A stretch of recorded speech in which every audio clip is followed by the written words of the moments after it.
There's a lot in the news about special educational needs, disabilities, SEND.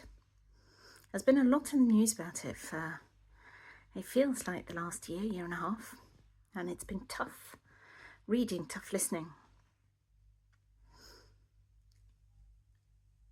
And there's been a lot of news about the local authority that I support families with most, which is Surrey County Council.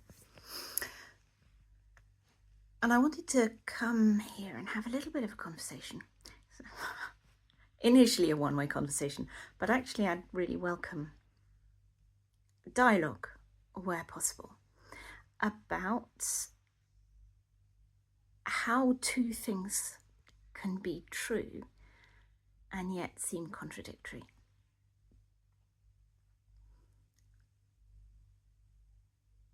There are failings, there's no doubt. I see decisions that don't make sense.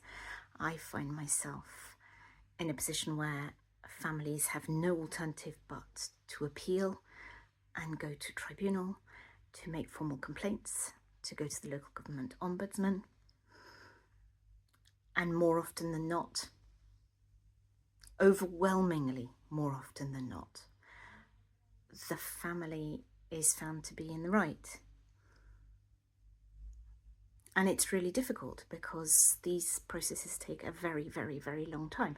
A year in the life of a child it's a huge part of their life.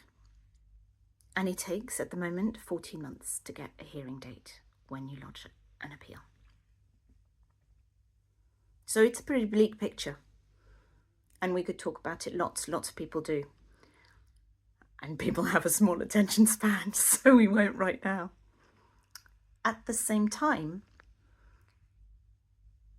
I will often tell the people I work with that I have really good relationships with the officers at the council, that I find them to be overwhelmingly compassionate, passionate about what they do. They care. They work really, really hard. And those two things feel like they don't match very well. If we've got people who care, and I work with people at all sorts of levels, and that's my experience. So if we have people who care and who work hard, but we have decisions that and progress that is slow and that is found to be incorrect, why do we keep working with them? Why do we not call them out? Why do we not yell and scream and say, this is not, you're not following the law.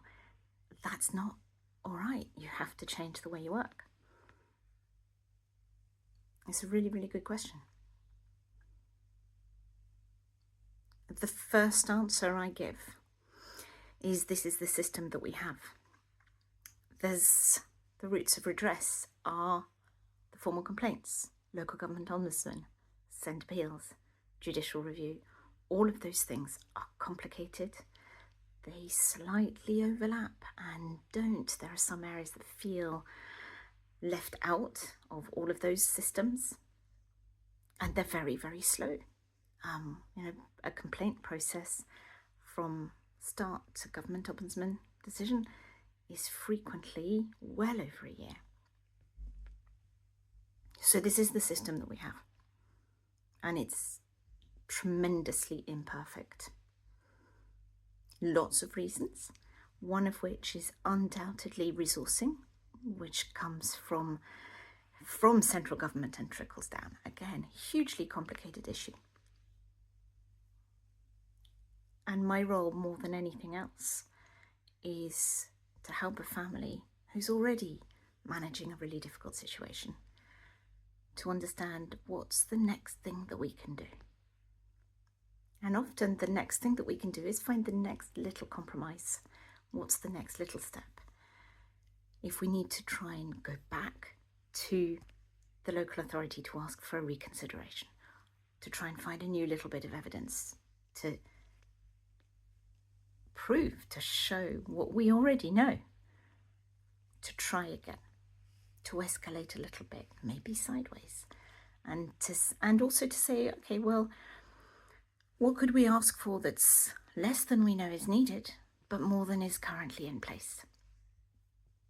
I live in the world of grey, in the world of really, really tough compromise.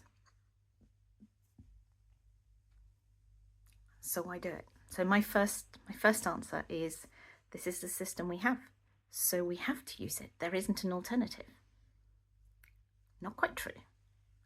We could take our children out of school and home educate sometimes, not all the time, and that's a whole other tangled web to navigate.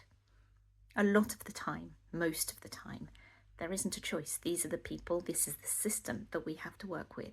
If we can develop relationships with the people, the human beings in that system, my experience is that we find the little ways forward.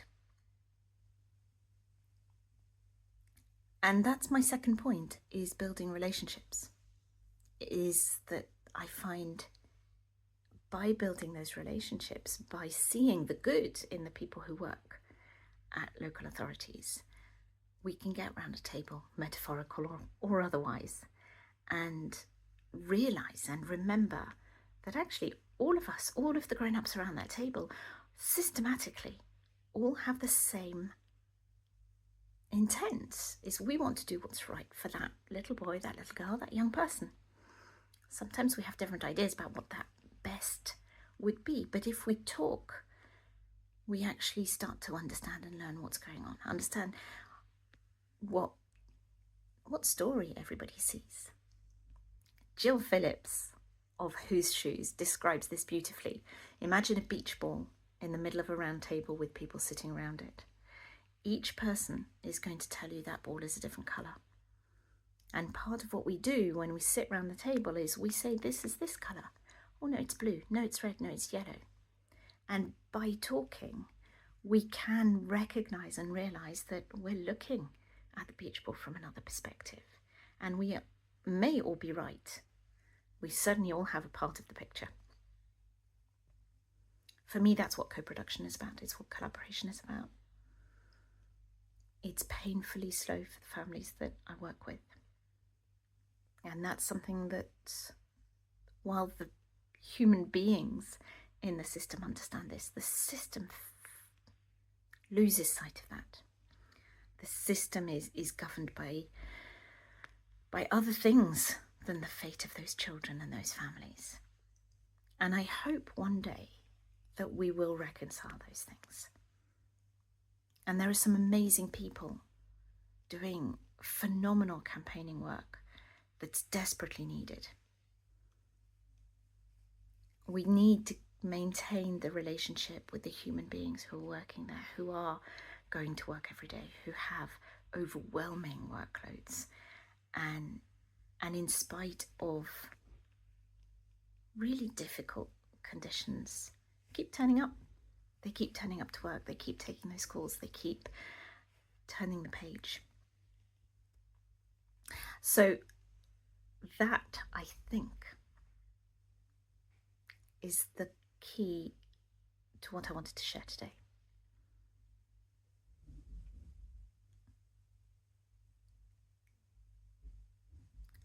Co-production and collaboration. It's hard, and it's accepting and embracing compromise without losing sight of what's absolutely necessary for that child in the middle of the whole process. Compromise should not end in a child who is unable to reach their potential.